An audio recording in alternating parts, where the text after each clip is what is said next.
I've always prided myself on being observant. It's a trait that served me well in my career as a structural engineer. Spotting the tiniest cracks in a foundation before they spiderweb into something catastrophic. My wife, Emily, used to tease me about it, calling me her human microscope. She'd laugh, her hazel eyes glinting, and I'd feel that familiar warmth in my chest. 12 years of marriage, 2 kids, a mortgage on a split-level house in suburban Connecticut. It wasn't perfect, but it was ours.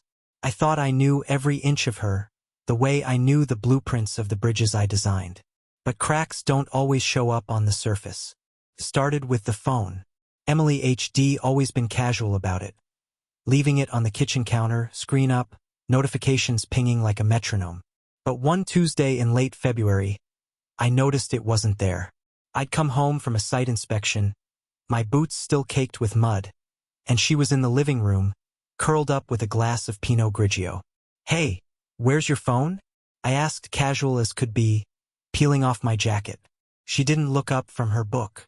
"Oh, charging upstairs," she said, her voice smooth as ever. I nodded, but something twitched in my gut. Upstairs, the phone wasn't on her nightstand. It wasn't plugged into the outlet by the dresser either. I didn't mention it, didn't want to seem paranoid, but I filed it away. The next week, it happened again, and again. She'd say it was somewhere vague and breezy, and I'd find myself wondering why she'd started keeping it so close. Then came the late nights. Emily worked as a freelance graphic designer, mostly from home, but suddenly she had client meetings that stretched past dinner. She'd come back smelling faintly of lavender and leather, not her usual citrusy perfume, and I'd ask how it went. "Fine," she'd say, brushing her dark hair behind her ear, avoiding my eyes. The kids, Jacob, 9, and Mia, 6, didn't notice. They'd swarm her with hugs, and she'd smile that radiant smile I'd fallen for back in college. But I saw the edges fraying. I tried to chalk it up to stress. Her workload had picked up, and I'd been buried in a new project too. A suspension bridge that was giving me migraines from the math alone. Maybe we were just drifting, I told myself. Normal marriage stuff. But then I saw the car. It was a Thursday, and I'd left work early to surprise her with takeout from that Thai place she loved. I pulled into our driveway, and there it was. A black Audi parked across the street, sleek and out of place in our cul-de-sac of minivans and sensible sedans. I didn't recognize it. The windows were tinted, and no one got out. I watched it for a minute, my hands tightening on the steering wheel, then went inside. Emily was in the kitchen, humming, stirring something on the stove. "Whose car is that?" I asked, setting the takeout bags down. She froze, just for a second, then turned with a laugh. "Oh, probably the neighbor's new boyfriend. You know how they are." I didn't push it, but I didn't believe her either. That night I couldn't sleep. Her breathing was steady beside me, but my mind churned. The Audi, the phone, the lavender scent. I got up, slipped downstairs, and poured myself a whiskey. Sitting at the kitchen table, I stared at the spot where her phone used to rest. It was gone now, tucked away like a secret. I didn't know what I was looking for yet, but I knew I'd find it. Engineers don't ignore cracks. They trace them to the source. And I was starting to see the outline of something I couldn't unsee. The next morning, I decided to test the water. Emily was in the shower, the kids already off to school, and I had an hour before I needed to head to the office. Her purse sat on the hall table, a beige leather thing she'd splurged on last Christmas. I'd never gone through it before, never had a reason to, but that twitch in my gut was back, sharper now. I listened to the water running upstairs, then unzipped the bag. Lipstick, wallet, a pack of gum. And there, in a side pocket, was her phone. My thumb hovered over the screen. I knew her passcode, our anniversary 0612, but punching it in felt like crossing a line. I did it anyway. The screen lit up, and I scrolled through her texts. Most were mundane. A thread with her sister about Easter plans, a group chat with the PDA moms. Then I saw it. A name I didn't recognize. Mark. No last name, just Mark. The messages were short, clipped. "See you at 7, he'd written 2 nights ago. Her reply, "Can't wait." My stomach twisted. I clicked further back. Missed you today, he'd sent last week. Same, she'd responded with a little heart emoji. A heart. I stood there, the phone heavy in my hand, as the shower shut off upstairs. I shoved it back into her purse and stepped away, my pulse hammering. At work, I couldn't focus. The bridge schematics blurred on my screen, and all I could see was that heart emoji. Who was Mark? A client? A friend? I tried to rationalize it. Maybe it was innocent, a playful flirtation that didn't mean anything. But the lavender scent lingered in my memory, and that Audi flashed behind my eyes. I left the office early again, telling my boss I had a headache. Instead of going home, I drove to the coffee shop Emily liked, the one she'd mentioned meeting clients at. I parked across the street and waited. An hour passed, then two. Just as I was about to give up, I saw her. She stepped out of the shop, laughing, her hair catching the late afternoon sun. Beside her was a man, tall, broad-shouldered, with dark hair and a leather jacket. He leaned in close, whispering something, and she swatted his arm playfully. My hands gripped the steering wheel so hard my knuckles went white. They didn't touch, not really, but the ease between them was electric. I watched as they crossed the street to that same black Audi.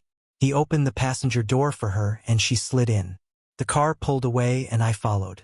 I kept my distance, my SUV blending into the evening traffic.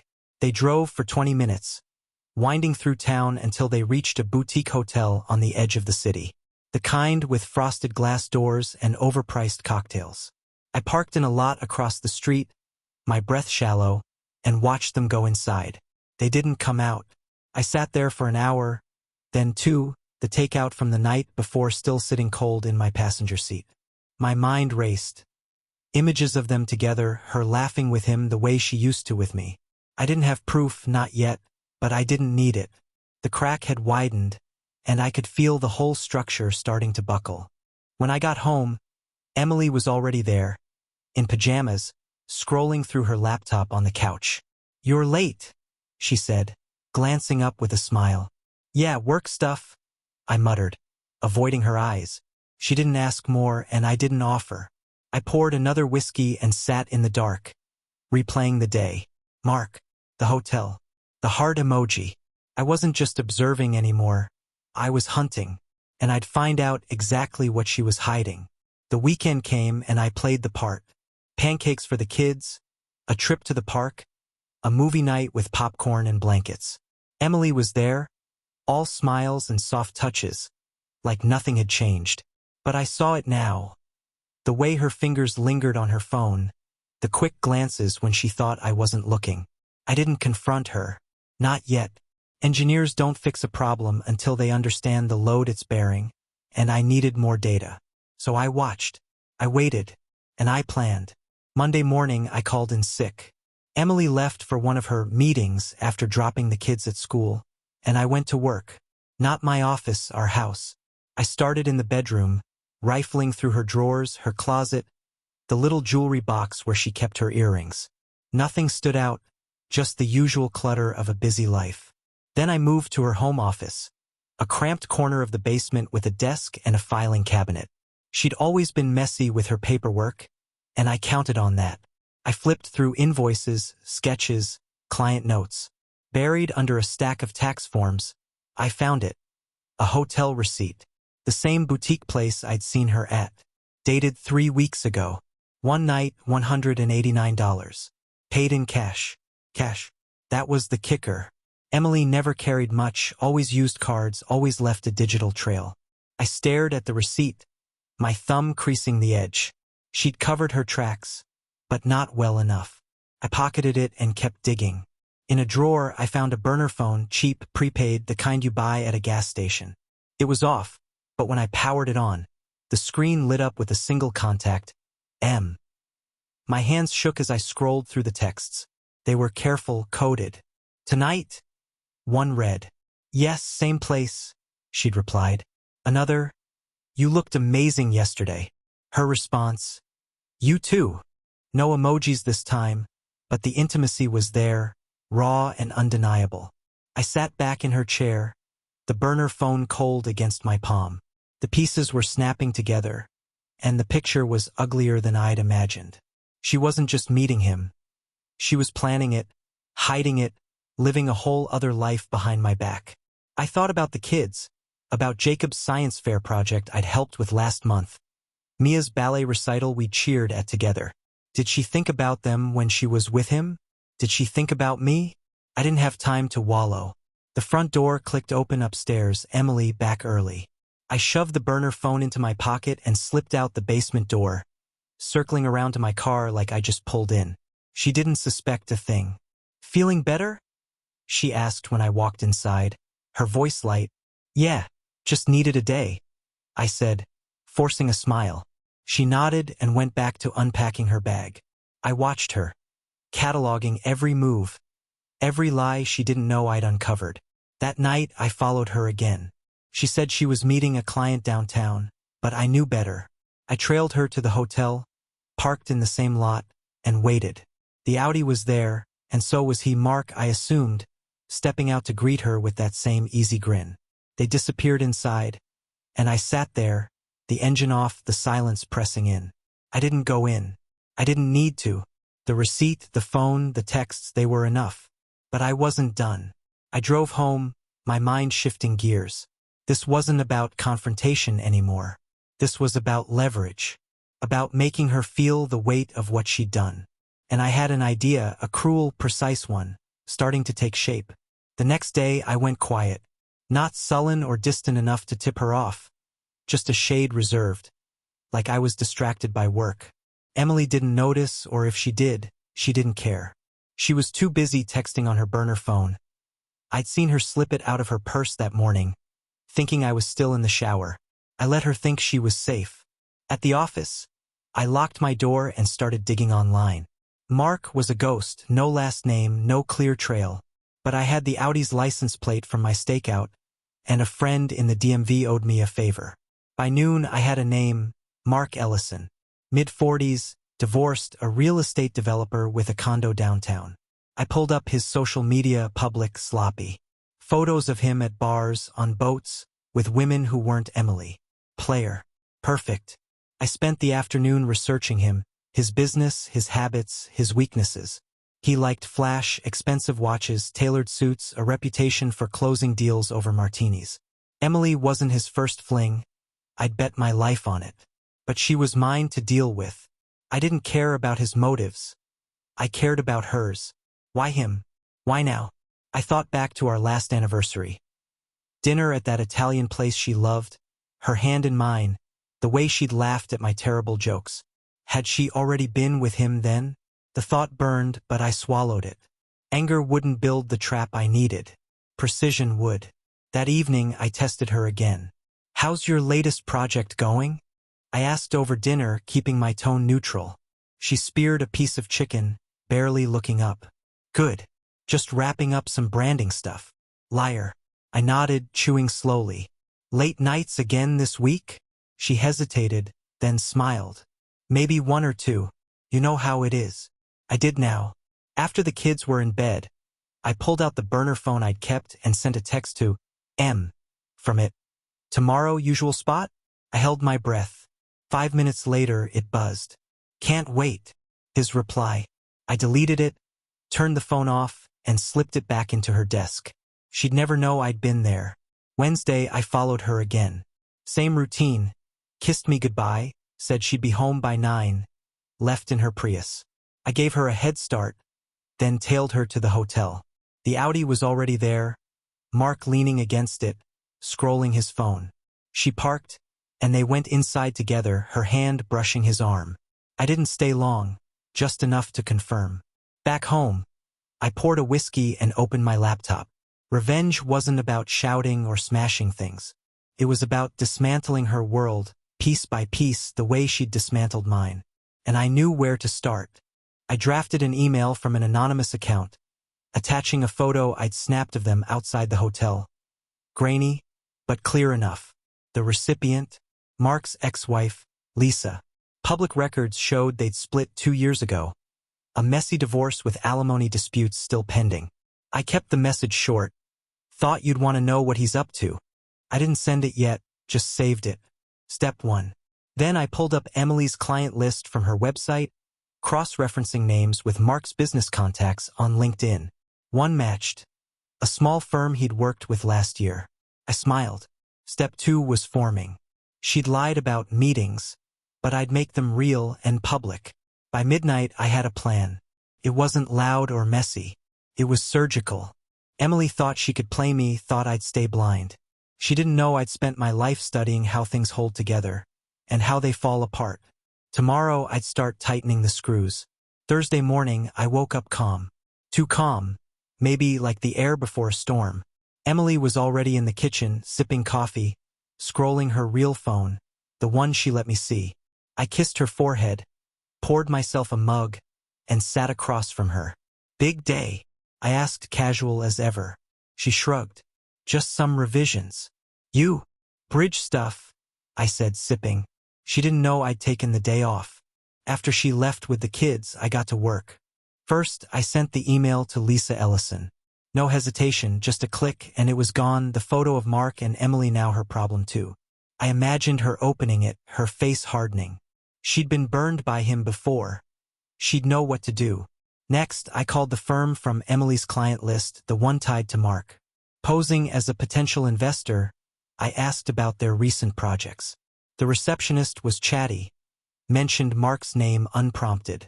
Oh, he's in and out of here all the time, she said. Real smooth talker. I thanked her and hung up, my jaw tight. Smooth talker. Yeah, I'd see about that.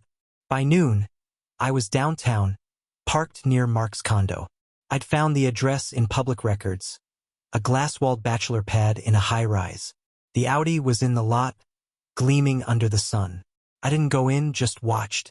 Around 2 p.m., he emerged, briefcase in hand, heading to a meeting, probably. I followed him to a bar 2 blocks away, a swanky place with velvet curtains and overpriced whiskey. He met a guy in a suit, all handshakes and grins. I stayed outside, snapping photos through the window. Evidence. Not for Emily, for me. For what came next. Back home, I uploaded the pics to my laptop and started phase 2. Using the burner phone, I texted Mark again. Tonight, 8, usual spot. Wear that jacket I like. He replied fast. You got it. Good. I needed him predictable. Then I hacked into Emily's work email. Not hard, since she'd used the same password for years.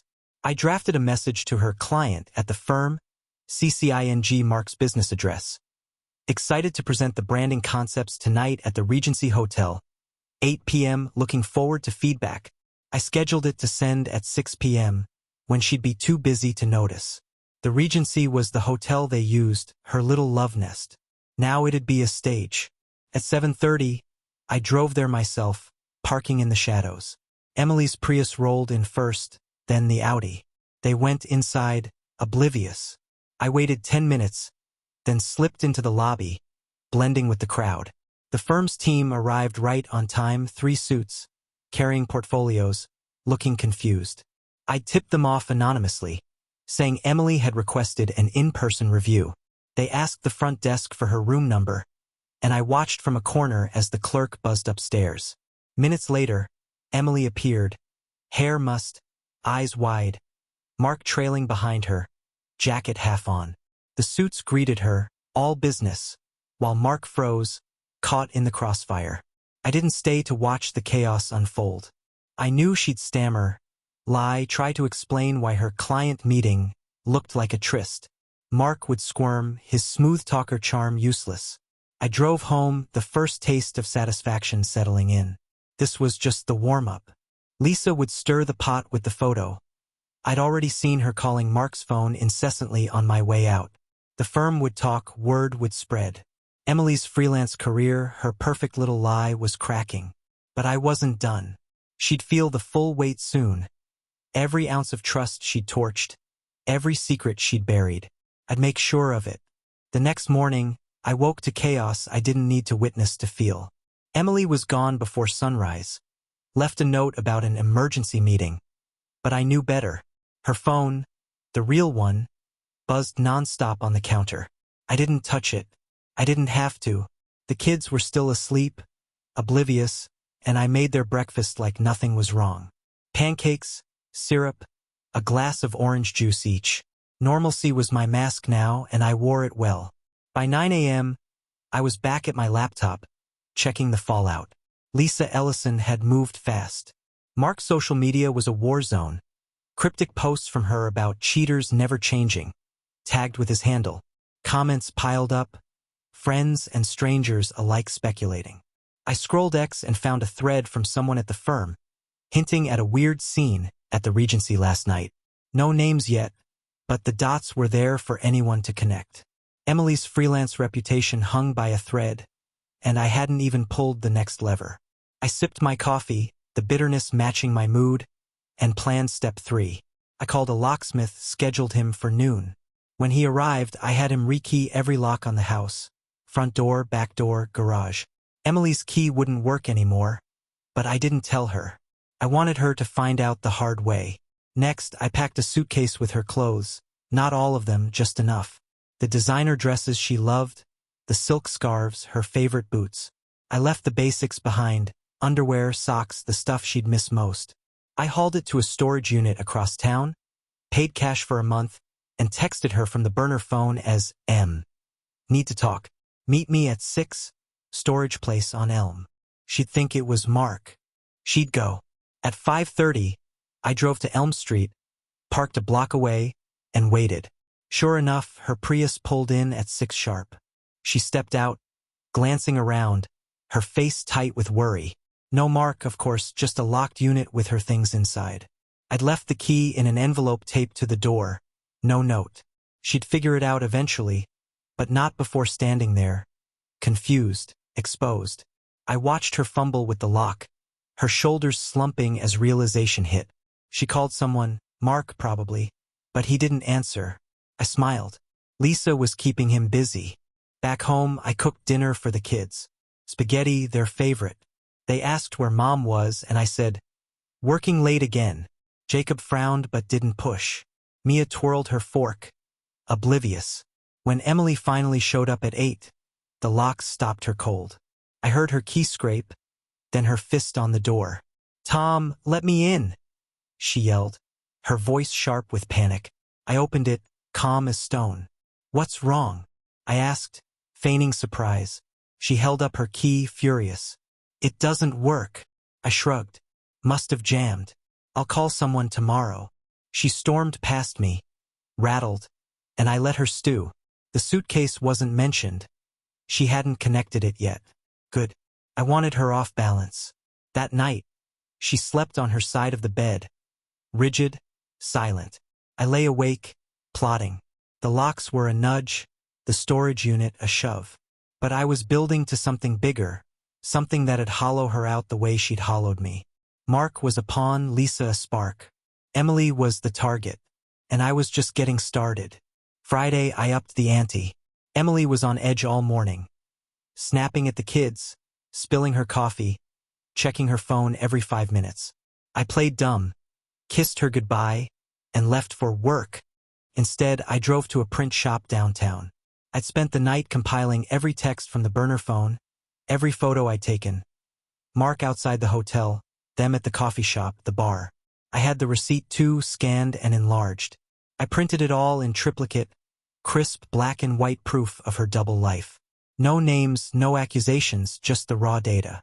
I sealed 2 sets in manila envelopes and kept the third. First envelope went to her sister, Claire. They were close. Claire had been her maid of honor, her confidant. I mailed it from a post office across town. No return address. The second went to her biggest client, a local winery she'd worked with for years. They'd hired her for loyalty, not just talent. I dropped it in their mailbox myself, watching it disappear through the slot. The third set I kept, stashed in my glove compartment. Insurance. By midday, I was back home, waiting for the ripples. Emily came home early, pale and distracted. Claire called, she said, setting her bag down. She's acting weird. Asked if I was okay. I raised an eyebrow, stirring a pot on the stove. Maybe she's just checking in. Emily nodded, but her hands trembled as she poured a glass of water. She didn't know yet, but she'd feel it soon. Claire wouldn't stay quiet. Nosy as she was, she'd dig. The winery might call too, asking questions. I watched her pace, her perfect facade cracking, and felt a cold satisfaction settle in. That afternoon, I took the kids to the park. Emily stayed behind, claiming a headache. Fine by me. I needed her alone when the next bomb dropped. I'd hacked her email again. Found a thread with Mark about a weekend getaway they'd planned for next month. Some cabin upstate, all cozy and remote. I forwarded it to Lisa, unedited, from another anonymous account. He's at it again, I wrote. She'd blow up his phone, maybe even show up. Mark wouldn't know what hit him, and Emily would be collateral damage. When we got back, Emily was on the couch, staring at her phone. Everything okay? I asked, setting Mia's backpack down. She flinched, then nodded. Yeah, just work stuff. Her voice was thin, frayed. I didn't push. I didn't need to. The kids ran upstairs, and I started dinner, humming like it was any other day. She watched me, her eyes darting, but said nothing. Good. Let her squirm. Let her wonder how much I knew. The envelopes were ticking clocks, and I was winding them tighter. By bedtime, her phone was buzzing again. Claire? Probably, or the winery. She silenced it, but I saw the panic in her jaw. I slept soundly that night, dreaming of bridges. Steady, strong, unyielding. Emily didn't know it yet, but hers was about to collapse. Saturday morning, the storm broke. Emily's phone rang at 7 a.m. Claire, insistent. I heard her answer in the bathroom, her voice low, tense. No, it's not what you think, she hissed. I'll explain later. She hung up, then emerged, forcing a smile. Family drama, she said, brushing past me to the kitchen. I nodded, flipping bacon in the skillet. Hope it works out, I said, my tone neutral. She didn't respond. An hour later, the winery called. I was in the garage, tinkering with Jacob's bike, when I heard her pick up. What? No, I don't understand, she stammered. I peeked through the window. She was pacing, one hand in her hair, the other clutching the phone. I'll send you the files again. Please, just let me fix this. She hung up, her face ashen. I stepped inside, casual as ever. Trouble? I asked, wiping my hands on a rag. She jumped, then waved it off. Client mix-up. It's fine. It wasn't fine. I'd slipped a typo-riddled mock-up into her winery folder last night. Nothing obvious, just enough to make her look sloppy. They'd seen the photos too, I'd bet. Doubt was creeping in, and her career was her lifeline. I cut it soon, but not yet. I wanted her to feel the slow bleed. That afternoon, I took the kids to a movie, leaving her alone again. While they munched popcorn, I checked my burner phone. Lisa had texted Mark. Cabin? Really? With her? He'd replied, frantic. It's not what you think. Too late. I forwarded it to Emily from his number, easy, since I'd cloned the burner's SIM. She'd see it when she checked her secret stash. I pictured her reading it, her world tilting. Mark was unraveling, and she'd think he'd sold her out. Perfect. When we got home, she was in the basement, hunched over her desk. The burner phone was out. She hadn't hidden it fast enough. Kids need dinner, I said, leaning in the doorway. She scrambled to shove it in a drawer, her cheeks flushed. Yeah, I'll be up. I turned away, smirking. She was drowning now, and I was the current. That night, she barely ate, her eyes darting to her purse, her real phone, the stairs. She was waiting for something, Mark, maybe, or Claire's next call. I didn't care. I'd already mailed the third envelope to her parents. It had arrived Monday. They'd adored me, trusted her. Not anymore. At midnight, she slipped out of bed, thinking I was asleep. I heard her creep downstairs, dial someone. Mark, what the hell? She whispered. Lisa knows? How? His voice was muffled, panicked. I didn't catch it all, just enough. She hung up, cursing under her breath, and I rolled over, feigning a snore.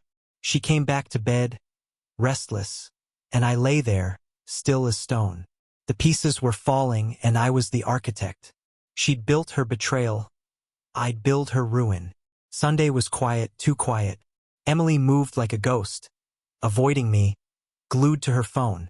The kids sensed it, sticking close to me instead. I took them to the backyard, set up the sprinkler, let them run wild. She stayed inside, blinds drawn, probably texting Mark or Claire, trying to patch the leaks I'd sprung. I didn't ask. I didn't need to. The winery had emailed her a curt note about reassessing their partnership. I'd seen it on her laptop when she left it open. Claire had gone silent after their call, and Mark wasn't answering. She was alone now, cornered. Midday, I escalated. I kept one ace up my sleeve, her bank account. We had joint savings, but she had a separate checking for freelance gigs. I'd logged in days ago, same old password, and found transfers to a Cash App, small but regular. Payments for the hotel, maybe, or gifts for him. I drained it. Not all at once, too obvious. I moved $5,000 to a new account in my name, then flagged the rest as suspicious with the bank. They'd freeze it by Monday, and she'd have no clue why. When she checked her balance, she'd panic. She'd blame Mark, the bank, anyone but me. That evening, she cracked. "Tom, can we talk?" she asked, setting her wine down. Her eyes were red, her voice shaky. I leaned back in my chair, calm. "Sure. What's up?" She hesitated, twisting her napkin. "Things are messy. Work's falling apart. Claire's mad. I don't know what's happening." I tilted my head, sympathetic. "Sounds rough. Anything I can do?" She stared at me, searching, then shook her head. "No, I'll figure it out." She wouldn't. I'd made sure of that. After the kids were asleep, I checked the burner again. Mark had texted her. "Lisa's threatening lawyers. We need to cool it." Emily's reply, "This is your fault." I laughed, low and cold. They were turning on each other, just as I'd hoped. I sent one last text from Mark. "Meet me tomorrow, noon, coffee shop. We'll fix this." She'd go. He wouldn't show. I'd be there instead, watching her unravel. The bank freeze would hit by then, her parents' envelope too. She'd be broke, isolated, and desperate. I wasn't done yet, but I was close. The final blow was coming, and it'd be brutal. Monday morning, I called in sick again. Emily left early, muttering about a meeting, probably Mark, or damage control with the winery. I didn't care. The kids went to school and I got to work. Her parents' envelope would land today. I'd tracked it online. They'd call her, furious, confused, and she'd have no answers. The bank freeze hit at 10 a.m. I got the alert on my phone. A little ping of victory. Her account was locked, her cash gone. She'd notice soon, and I'd be there to see it. At 11:45, I drove to the coffee shop, parked across the street. Emily arrived at noon, nervous, scanning the room. No Mark. She sat by the window, checking her phone, her foot tapping. I watched from my car, sipping a gas station coffee. At 12:15, she tried her card to pay for a latte. Declined. She fumbled with her phone, opened her banking app, and froze. Even from outside, I saw her face crumple. She called the bank, her voice rising, then hung up, head in her hands. Step 1 of the day complete. Her parents called next. I timed it perfectly. She answered, pacing outside now, her free hand waving. "Mom, no, it's not. Listen, I can explain." She couldn't. I imagined their voices, stern, betrayed, grilling her about the photos, the receipt, the life she'd hidden. She hung up, tears streaking her face, and dialed Mark. Voicemail. She threw her phone into her purse, stormed to her car, and peeled out. I followed, slow and steady, to the hotel. She thought he'd be there, maybe. He wasn't. I texted him from her burner earlier. "We're done. Don't come." He'd stayed away. Back home, I set the final trap. I'd hired a PI last week. Quiet, discreet. He'd tailed Mark, dug up dirt. Tax evasion, shady deals, a mistress before Emily. I had it all in a folder, photos and documents, ready to mail to his biggest investor. But first, Emily. I left the folder on the kitchen table, open, with a note. You picked a winner. She'd see it when she got back. She'd know I knew. And she'd know Mark was poison, ruined like her. She stumbled in at 5. Wrecked. Mascara smudged. Hair wild. She saw the folder, stopped dead. Tom, she croaked, voice breaking. I stepped out from the hall, arms crossed. Surprise, I said, flat and cold. She sank into a chair, staring at the proof, her lies, his filth. How long? She whispered. Long enough, I said. Kids are at my mom's. You're out by tomorrow. She didn't fight. She didn't have the strength. I'd stripped it all, her money, her family, her career, her lover. She'd betrayed me with a real person, a sleazy nobody, and I'd buried her for it. Revenge wasn't loud. It was this, her sitting there broken while I stood tall, unbowed. The air in the kitchen was thick when Emily looked up from the folder, her eyes hollow. Tom, please, she started, her voice a threadbare whisper. I cut her off, leaning against the counter, my face a mask. Don't. You don't get to beg now. She flinched, clutching the edge of the table like it could anchor her. The PI's report stared back. Mark's tax dodges, his string of women, the grainy shots of them together. She'd thought she'd picked a prince. I'd shown her a rat. You knew, she said, more to herself than me. Every step, I replied, my voice steel. Pack. You're gone by morning. She didn't move at first, just sat there, tears pooling silently. I didn't care. I'd spent weeks building this. Every lock changed. Every dollar moved. Every ally turned. She'd danced her little dance with Mark, thinking I'd stay the fool. Now she'd feel the full weight. I walked upstairs, left her with the wreckage, and locked myself in the office. I had one more move, Mark's investor. The envelope was ready, stuffed with the PI's dirt, addressed to a venture capitalist who'd bankrolled his last 3 projects. I'd mail it tomorrow. But tonight, Emily was my focus. I heard her shuffle around downstairs, drawers opening, bags zipping. Good. Let her scramble. At midnight, I checked the security cameras I'd installed last week. Small, hidden, synced to my phone. She was in the living room, curled on the couch, phone in hand. She dialed Mark again, still no answer. Then Claire. I messed up, she sobbed into the voicemail. Please call me. Claire wouldn't. I'd made sure her sister saw the betrayal raw, no sugarcoat. Emily had no one now. Not her family, not her lover, not me. Morning came and she was gone. A note on the counter said, I'll get the kids next weekend. No apology, no fight. Her Prius wasn't in the driveway. She'd taken it to wherever she'd crashed, probably a cheap motel since her account was frozen. I burned the note, made coffee, and called my mom to bring Jacob and Mia home. They didn't ask about her. I didn't explain.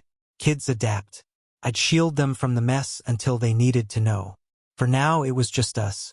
At noon, I mailed the investor's envelope. Mark's empire would crack, lawsuits, audits, maybe jail if the tax stuff stuck. I didn't care about him, not really. He was a tool, a means to bury her deeper. By afternoon, I got a call from the bank. Emily had tried to access the joint savings. Denied. I'd moved it to a trust for the kids, untouchable. She'd figure it out soon, and when she did, she'd call. I'd let it ring. This wasn't about money. It was about stripping her bare, leaving her with nothing but the choices she'd made. The weeks stretched on, quiet but tense. Emily didn't call, but I knew she was reeling. The kids settled back into routine school, homework, bedtime stories. I kept busy, tweaking bridge designs, cooking dinners, acting like the ground hadn't shifted. But I checked the cameras daily, the bank alerts, the ex-chatter. Lisa had gone public, posted a blurry shot of Emily and Mark with a caption. Some people never learn. Spread fast, tagged with Mark's name, then hers. Friends unfollowed her, clients ghosted. Her freelance site went offline by Wednesday. I didn't start it, but I didn't stop it either. Thursday, she showed up. I was in the garage fixing Mia's bike chain when the Prius rolled in. She looked like hell, hair limp, eyes sunken, a thrift store coat slung over her shoulders. Tom, we need to talk, she said, stepping out. I didn't look up, kept working the wrench. Kids aren't here. Say what you want and go. She hesitated, then blurted, I can't access the accounts. Any of them. What did you do? I stood, wiping grease on my jeans. Protected what's mine. You should have thought about that before. Her jaw tightened, but her voice broke. I'm staying at a motel. I've got nothing. Claire won't talk to me. Mom and Dad think I'm a liar. The winery dropped me. Mark's gone silent. Tom, I'm sorry, okay? I messed up. I laughed short and sharp. Sorry doesn't unlock the house, Emily. Or the bank. You built this. She stepped closer, desperate. The kids need me. You can't just... They're fine. I snapped. You don't get to play mom when it suits you. Weekends off. Go. She stared, tears spilling, then turned and left. I watched her drive away, the Prius sputtering, low on gas, probably. Good. Let her scrape by. That night, I got a text from an unknown number, I'd guess, from a burner. Please, Tom. I'll do anything. I deleted it. Anything was too late. I'd already taken everything. Her home, her stability, her pride. But I wasn't done. Mark's collapse was next, and she'd feel the aftershock. Friday, I met the PI for coffee. He slid me a USB drive.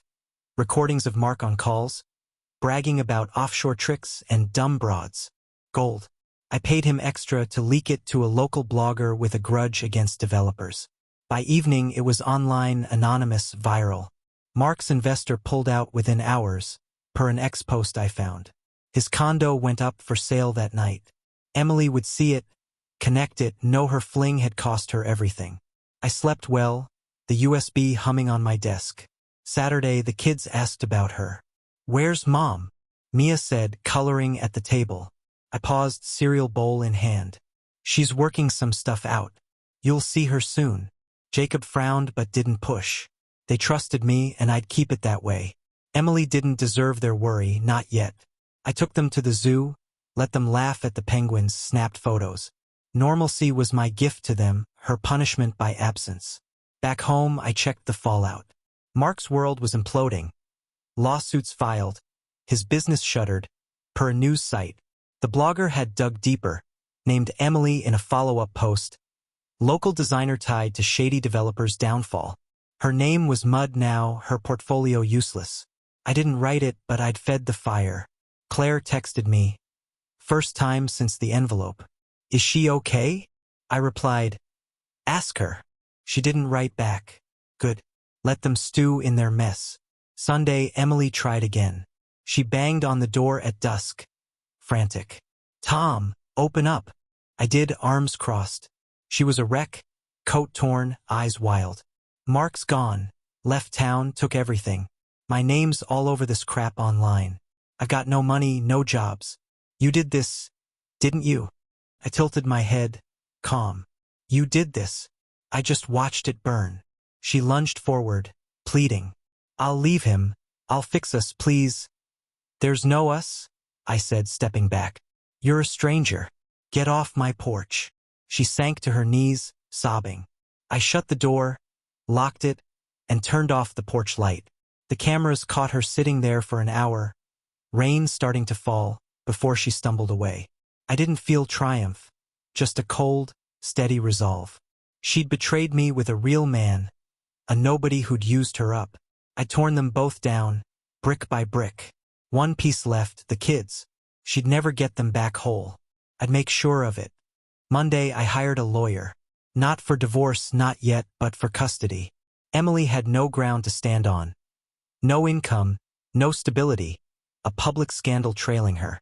I filed for full custody, temporary, citing her unreliable behavior. The lawyer smirked when I showed him the PI's report, the blog posts, the bank records. She's got nothing, he said. Judge'll eat this up.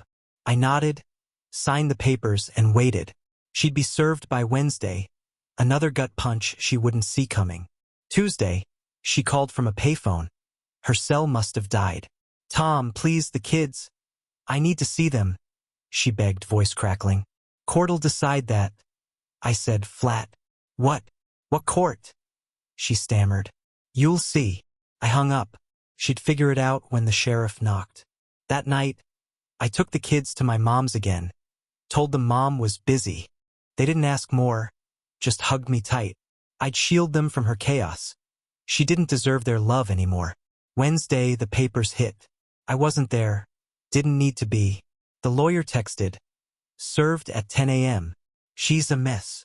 I pictured it, her in that motel, opening the envelope, seeing full custody in black ink. She call, scream, threaten. She did an hour later from another burner. You can't take them. I'm their mother, she yelled. You were, I said. Now you're a liability. Talk to my lawyer. I hung up, blocked the number. She'd fight, but she'd lose. I had proof, leverage, a clean slate. She had a rap sheet of lies. Thursday, I cleaned house, literally. Her stuff, the leftovers she hadn't grabbed, went to the curb. Books, trinkets, that citrus perfume she'd stopped wearing. Neighbors stared but didn't ask. Good. Let them talk. I kept her wedding ring, though locked it in a safe. Not for sentiment. For the day she'd beg for it back, and I'd melt it down instead. That night, X lit up again. Mark arrested in a neighboring state, tax evasion confirmed. Emily's name popped up in comments. That designer chick too? What a pair. I scrolled, sipping whiskey, letting it sink in. She was a footnote now, tied to his ruin. Friday, I got the kids back. They ran in, laughing, and I cooked their favorite, spaghetti again. When's Mom coming home? Jacob asked, quieter this time. I knelt, looked him in the eye. She's figuring things out. But I'm here. Okay? Always. He nodded, hugged me. Mia joined in, small arms tight. Emily had lost them, not legally yet, but in their hearts. I'd won the war she didn't know she'd started. Saturday, I tied the bow. Emily's custody hearing was set for next month, but I didn't stop there. I'd found her motel from the PI. Cheap, rundown, on the edge of town. I drove by, saw her Prius, dented and dirty. She was in there, probably plotting, scraping by on nothing. I didn't go in. Instead, I mailed her one last thing. A single photo from our wedding. Us smiling, her in white, me in a tux. On the back I wrote, "You chose him. Live with it." No return address, just a ghost from her past. Sunday, the kids and I went hiking. Fresh air, open trails, no shadows. They laughed, chased each other, asked about bridges, my work, my world. I told them stories, built them up. Emily faded, a memory they'd outgrow. That night, I checked the news. Mark's trial was fast-tracked. Emily named as a person of interest in his deals. Lies maybe, but mud sticks. Her parents cut her off, per Claire's reluctant text to me. She's on her own, it read. I didn't reply. Monday, I went back to work, the bridge project humming under my hands. Emily called the office, got my assistant who stonewalled her. He's in a meeting, forever for her. By week's end, the motel manager tipped the PI. She checked out, left no forwarding address. Gone. Broke, alone, a name whispered in scandal. I'd taken her life, her home, her kids, her lover, her future, and left her a shell. She'd betrayed me with a real man, a sleazy con, and I'd crushed her for it, slow and sure. Revenge wasn't loud. It was this. Me at my desk, kids asleep upstairs, her a phantom in the wind. I smiled, turned off the light, and moved on.